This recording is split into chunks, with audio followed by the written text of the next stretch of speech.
for a multitude of reasons, right? Protection breaks down. He's scrambling around, doesn't have his eyes on the right spot, misses somebody running down the middle of the field. Then you don't throw and catch it. I mean, everybody played a part in it. Did you think about making a quarterback change here in that stretch? No. Why No. do you want to stick with Yeah, there wasn't anything that was earth-shattering that felt like you had to make a change. Like we believe in Joe, believe in the other two guys too, and really do.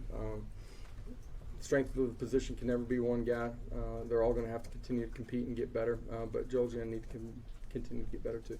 Adam in the Welcome to the Talkin' Balls Network. My name is Boogie Bentley. Wanted to drop a quick video. And look, we're going to talk about the hot topic, what everybody on social media is talking about. That's Joe Milton. We're going to take a look at some of the comments Josh Heupel made during his post-game press conference and what Joe Milton is going to have to do moving forward. I know people are frustrated, but you just heard the clip there from Josh Heupel. Joe Milton's the guy. Joe Milton is QB1. Never crossed Josh Heupel's mind to put Joe Milton on the bench. It is what it is. And as a fan base, as a team, Joe Milton's going to have to be better if we're going to be able to compete this year. But it is what it is. Like I said, we're going to get into it. We're going to talk about what Joe's got to do to get better. But as always, do me a favor, go ahead and smash that thumbs up just below the video. Make sure you subscribe to the channel. Click that bell for notifications. You don't miss out when we go live. We will be live Tuesday night, 8 p.m. Eastern time, also Saturday after the Pitt game, so tune in for that. The Indie Kid dropped a video yesterday kind of recapping the game in 10 minutes or less, so go check that out as well. But let's get into it. Joe Milton opens up the game against Bowling Green, 9 of 11 with 95 yards. He leads the balls right down the field on the first two drives, keeps one himself from 4 yards out to get into the end zone, and then Jabari Small punches one in from the 1 yard line. And it's something worth noting. Again, I'm going to focus more on Joe Milton and the throw game, but it's just something worth noting that Cooper Mays goes down in the second quarter, gets banged up, leaves the game. The entire offense stalled when Cooper Mays went out. I don't know if that's a coincidence or not, but they failed to move the ball when Cooper Mays went down. Now, you got to give some credit to Bowling Green as well. They did a good job in that second quarter, eating up clock, letting it run all the way down on the play clock before they snapped the ball. But Tennessee dug in and held them to field goals.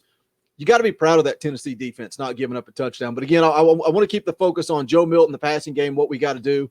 But it is worth noting that Cooper Mays goes down. The offense stalls. Tennessee only ran, I think it was 7 plays in the second quarter. And Joe Milton just never got back in a rhythm. I think he opened up pretty good. I thought he looked solid in the first quarter. Not perfect by any means, but I thought he looked good. And he just never got back in the rhythm from the second quarter on. He finished the game 2 for 12 after that hot start. And, even one of those 2 completions was the 40-yard touchdown, but Cedric Tillman absolutely bailed him out on that, just went up, made a great play. The media did ask Josh Heupel, like, what changed? What changed between that first quarter and then the rest of the game? Some of it's what they were doing and where you felt like you had an opportunity, some drop 8 coverages. There were a couple times that I didn't like his decision making. There's some things that were open. A couple guys running open down the middle of the football field that he doesn't recognize and see. There's some things that he's got to clean up. Offensively, we're going to have to clean up a bunch of things too. At the same time, there were some positives coming out of it as well. Bottom line, Joe Milton just has to get better. He has to improve. The obvious, he missed a couple of deep balls. That's the obvious thing. He needs to put a little bit more air under them. Let his receivers go make plays. Felt like at times when he was pressured, I thought he made some good plays with his feet. When he got pressured, I thought he escaped the pocket well. But it felt like at times he kept his head up and looked downfield, and at other times he just missed guys that are running wide open. And I think when he sits down and they watch the film, he's going to realize how many guys he missed. He's got to keep his head up, got to do a better job finding guys that are open. Just has to be consistent. Consistency. That's it. That's the key. And, that's something I mentioned in my 5 things to watch video just a few hours before kickoff. And I've watched the game twice now. And one of the things I talk a lot about on the post-game show, first of all, it's right after the game. Everybody's full of emotion. I want to double down on what the Indie Kid said. Great show. We had a hard time trying to balance some of the comments. And it's what makes the fan base so great also sometimes makes them difficult because we are all passionate, and it's fine if we disagree. Just want to double down on what the Indy kid said with that. Appreciate everybody showing up for the post-game show. But when you're right after the game and emotions are high, and I mentioned this, you can't see downfield. It's not like we're watching film. We can't see what is going on downfield with the wide receivers. And there were several times when the offensive line did a great job in pass protection. Absolutely fantastic. Joe Milton had all day to sit back there and go through his progressions. And yeah, he's got to do a better job with that. He's got to have that internal clock running, right? He's go through the reads, nobody there. Boom, I'm going to take off. I'm going to go get what I can get. But I want to see what's going on downfield. Are the wide receivers getting separation? Are the wide receivers able to get off of press coverage? Because you can say, yes, they were wide open. He missed them. Well, you can't say that because you can't see it on the TV broadcast.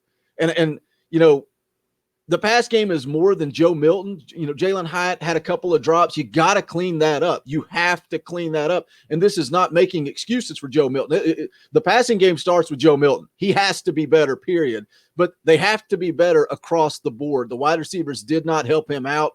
I don't care how hard he throws it. When you're going across the middle, it hits you in the hands, you got to catch it. If it's behind you, you still got to catch it. One of the ones that Jalen Hyatt dropped, yeah, it was a little behind him. Joe Milton's got to be better, but Jalen Hyatt's got to be better too. You have to catch that ball. I thought the pass game was really hit and miss from us tonight. Some of that was quarterback decision-making, then being accurate with the football. Some of it's wide receivers being on the same page. A couple opportunities to catch it that we don't.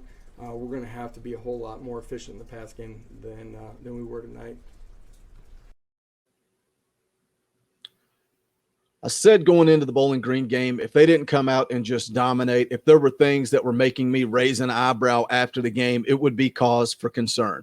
And this is cause for concern. All we heard, about was Josh Heupel's offense, how dominant. We've all seen the numbers. Not a good start. Not a good start for this Josh Heupel offense. Saw some good things, saw some bad things. It is what it is. They got the win 38-6. You want more. There's nothing wrong with having concern. There's nothing wrong with coming on here and saying Joe Milton wasn't good enough against Bowling Green. But now they have to go back to work.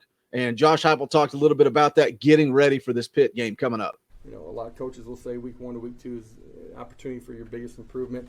I don't know that that's the only time you can make those kind of strides, but you certainly have an opportunity to deal with the reality of who you are and where you were deficient that night and how you can get a whole lot better.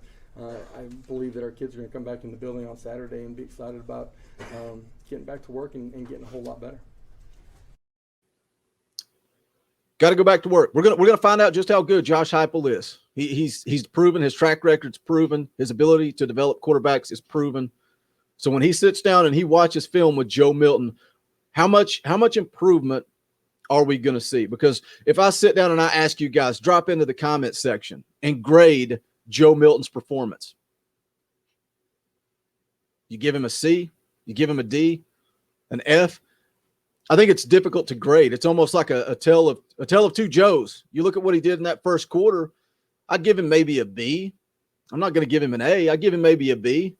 He made some good throws, made some good plays with his feet. He does seem a little timid, a little hesitant when he's running the football. He looks like he doesn't want to get hit. But when you look at the first touchdown run he had where he keeps it, pulls it 4 yards into the end zone, trucks 2 guys at the goal line, scores a touchdown, looked physical, looked like what you would expect from his size, his frame. But there were other times that he scrambled. He looked like he didn't know how to either get down or hit somebody. Like he seemed like he was kind of hesitant somewhere in the middle. So if I'm grading Joe Milton, I'd maybe give him a B for that first quarter. But then the remainder of the game, it's tough. It's tough. He did a good job protecting the football until, that last sack fumble coming from the right, his right side. He's got to see that. He's got to see that. Held onto the ball a little bit too long. I'm gonna go overall grade. I'm gonna give him a D+. D+ overall for the game because it was Bowling Green. Joe Milton's got to get better. He has to get better. But I still think that Joe Milton has the tools. Josh Heupel has the track record. Can these two work together to get better? 1 week at a time. Teams 1-0. We all talked about Pitt being the most crucial game on the schedule. I wish I had a little bit more confidence going into it, but we'll see. They got those extra couple of days to prepare for it. We got to get ready for Pitt. We got to get better. We got to see that passing game get better. But like I said, drop into those comments. Go ahead and give me the grade. What are you grading out Joe Milton for week 1? Do you have any confidence at all that he's going to be able to get it done against Pitt? But that's going to wrap it up for this one. Again, we will be live Tuesday night, 8 p.m. Eastern time. Make sure you tune in for Talkin' VAWLS live. But this is the Talkin' VAWLS Network. My name is Boogie Bentley. Go Big Orange. VAWLS.